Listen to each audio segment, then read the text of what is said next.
Good morning everyone. तो आज हम एक सीरियस इशू के ऊपर बात करने जा रहे हैं जो शायद हर एक युवा पीढ़ी जानना चाहेगी कि हमारे भारत में जो बेरोजगारी है जो बढ़ती जा रही है वो किस प्रकार से भारत के लिए समस्या पैदा कर सकती है। क्योंकि हमारी जो युवा पीढ़ी है उसे कोई ना कोई काम चाहिए होता है करने के लिए, उसे अपनी एनर्जी को डाइवर्ट करना होता है। अगर सही तरीके से हम अपनी युवा शक्ति का, युवा पीढ़ी का इस्तेमाल नहीं करेंगे भारत की डेवलपमेंट के लिए तो ये भारत के लिए ही नुकसान है। तो आज इसी चीज़ को हम अच्छे से एनालाइज करेंगे, डिस्कस करेंगे। भारत सरकार को इसके लिए क्या करना चाहिए वो भी हम बात करेंगे। तो सबसे पहले हम बात करते हैं कि देश में अगर बेरोजगारी रहेगी तो हमारी जो अर्थव्यवस्था है वो ढंग से काम नहीं करेगी। अगर ज़्यादातर पॉपुलेशन जो है वो अगर बेरोजगार रहेगी तो यानी कि हम ह्यूमन रिसोर्सेज का, हमारा जो ह्यूमन कैपिटल है हम उसे अच्छे से यूटिलाइज नहीं कर पाएंगे, उसका अच्छे से इस्तेमाल नहीं कर पाएंगे, जिससे कि हमारी जो इकोनॉमिक ग्रोथ है, जो हमारी प्रोडक्टिविटी है वो अच्छे से हमें देखने को नहीं मिलेगी। तो ये सबसे बड़ा नुकसान है बेरोजगारी का। अगर बेरोजगारी देश में रहती है तो डेफिनेटली गरीबी बढ़ेगी, क्योंकि बेरोजगार रहने से ऐसा तो है नहीं कि आपके पास पैसा आता रहेगा। जॉब क्यों करते हैं हम? ताकि एक रेगुलर इनकम हमारे पास आए। जब हमारे पास रेगुलर इनकम नहीं होगी तो यानी कि हम गरीबी का भी शिकार हो सकते हैं और होंगे, और उससे क्या होगा, फिर हमें इनइक्वालिटी भी देखने को मिलेगी। अब जो मैन की कंडीशन है एज़ कम्पेयर टू वुमेन बहुत अच्छी है, लेकिन अनएम्प्लॉयमेंट रहेगी। जो हमारी गर्ल्स हैं, जो हमारी वुमेन हैं, वो अगर अनएम्प्लॉयमेंट रहेंगी तो उनका जो स्टेटस है मैन के कंपैरिजन में वो और भी ज़्यादा गिर जाएगा। जॉबलेसनेस का मतलब क्या है कि आपके पास कोई रेगुलर इनकम नहीं है। जो इंडिविजुअल्स होते हैं, जो फैमिलीज होती हैं, वो बेसिक नीड्स को भी पूरा नहीं कर पाती हैं, यानी कि उनको शेल्टर नहीं मिलता, फूड नहीं मिलता। ये सब चीज़ें जो बेसिक चीज़ें होती हैं उनका जो लिविंग स्टैंडर्ड होता है वो ढंग से मेंटेन नहीं रह पाता। तो बेरोजगारी की वजह से हमें पॉवर्टी यानी कि गरीबी भी देखने को मिलेगी, गरीबी में भी अपलिफ्टमेंट होगा। उसके बाद हम बात करते हैं सोशल स्टेबिलिटी की। देखिए, हाई अनएम्प्लॉयमेंट, ज़्यादा बेरोजगारी रहेगी तो इससे हमें सोशल अनरेस्ट भी देखने को मिलेगा और सोसाइटी में एक इंस्टेबिलिटी भी देखने को मिलेगी। इमाइल डर्कहाइम, मैं एक सोशोलॉजिस्ट हूँ, उस हिसाब से आपको बता रहा हूँ कि इमाइल डर्कहाइम कहते हैं कि अगर आप अपनी लोगों को अच्छी चीज़ें प्रोवाइड नहीं करवा पाते हो, उनको रिसोर्सेज प्रोवाइड नहीं करवा पाते, तो हो सकता है कि वो क्राइम का भी रास्ता पकड़ ले। हो सकता है कि वो चोरी करना शुरू कर दे, हो सकता है कि वो किसी का मर्डर करना शुरू कर दे कुछ चंद पैसों के लिए। तो ये सब चीज़ें सोशल अनरेस्ट में आती हैं। तो यानी कि सोशल अनरेस्ट भी हमें देखने को मिलेगा। अगर जॉब अपॉर्चुनिटीज़ नहीं होंगी तो युवा के बीच में फ्रस्ट्रेशन लेवल बढ़ेगा, डिसैटिस्फैक्शन देखने को मिलेगी, डिसइल्यूजमेंट हमें देखने को मिलेगा यूथ में, potentially resulting in social and political unrest. तो युवा क्या करेगी कि पॉलिटिकल अनरेस्ट हमें देखने को मिलेगा, यानी कि सरकार के खिलाफ वो विद्रोह करेंगे। तो ये सब चीज़ें हमें देखने को मिलेंगी। तो इसलिए हमें बेरोजगारी को अपने देश से भी धीरे धीरे खत्म करना है। अपनी युवा को ऐसी एजुकेशन देनी है, उनको ऐसे स्किल्स हमें प्रोवाइड करवाने हैं ताकि वो इंडिपेंडेंट बन सकें।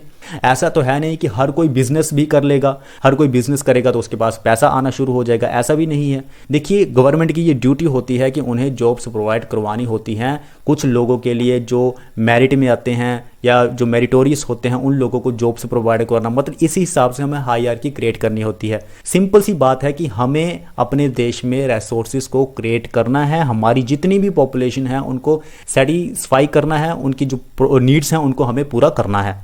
उसके बाद हम बात करते हैं skill development and human capital, जिसकी हमने बात की। अब ज़्यादातर जो एडवांस्ड देश हैं, जैसे हम चाइना की एजुकेशन की बात करते हैं, हम स्टेम एजुकेशन की बात करते हैं, जो हमें यूनाइटेड स्टेट्स ऑफ अमेरिका में देखने को मिलता है कि हमें साइंस में, मैनेजमेंट में, इंजीनियरिंग में फोकस करना है, टेक्नोलॉजी में फोकस करना है।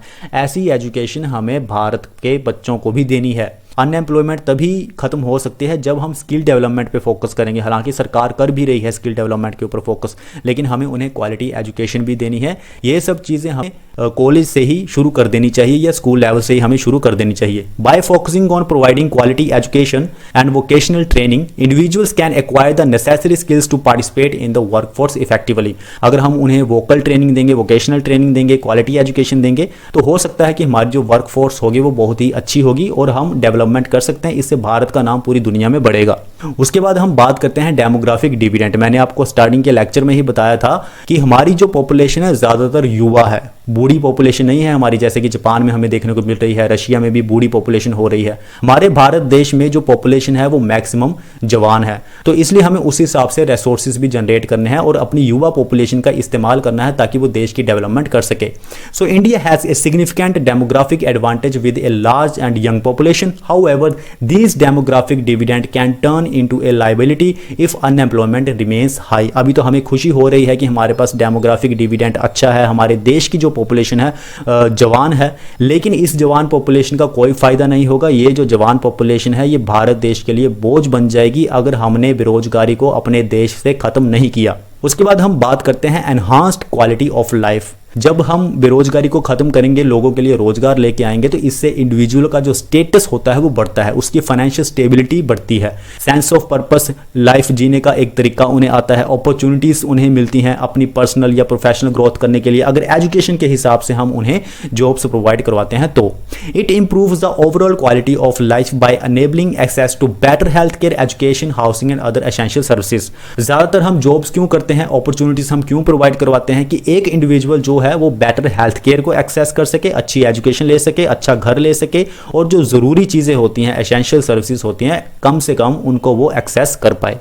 उसके बाद हम बात करते हैं ग्लोबल कॉम्पिटिटिवनेस। देखिए, हमारे देश में अगर जितनी कम बेरोजगारी रहेगी हमारा नाम पूरी दुनिया में उतना ही होगा, इससे हम कॉम्पिटिटिव बनेंगे। देखिए, अगर हमारे पास स्किल्ड एजुकेशन है, प्रोडक्टिव वर्कफोर्स है, तो वो अच्छे से काम करेगी, इनोवेशन लेके आएगी, इनोवेटिव सोल्यूशन हमारे पास आएंगे, बहुत सारे बिजनेस ऑपरेट होंगे, इससे जो इन्वेस्टमेंट है हमारे देश में आएगी। क्योंकि फॉरेन का अगर कोई आदमी है वो अगर हमारे देश में पैसा इन्वेस्ट करना चाहता है तो वो सबसे पहले यही देखेगा कि वहाँ की जो वर्कफोर्स है, वहाँ का जो लेबर है, वहाँ के जो लोग हैं, उनके पास कितने स्किल्स हैं। अच्छे स्किल्स हैं तो डेफिनेटली वो अपना पैसा भारत में इन्वेस्ट करेगा। तो ये सब चीज़ें हमें देखने को मिलेंगी अगर हम बेरोजगारी को दूर करते हैं तो। इससे हम इंटरनेशनल मार्केट में कम्पीट कर सकते हैं, कंपटीशन लड़ सकते हैं।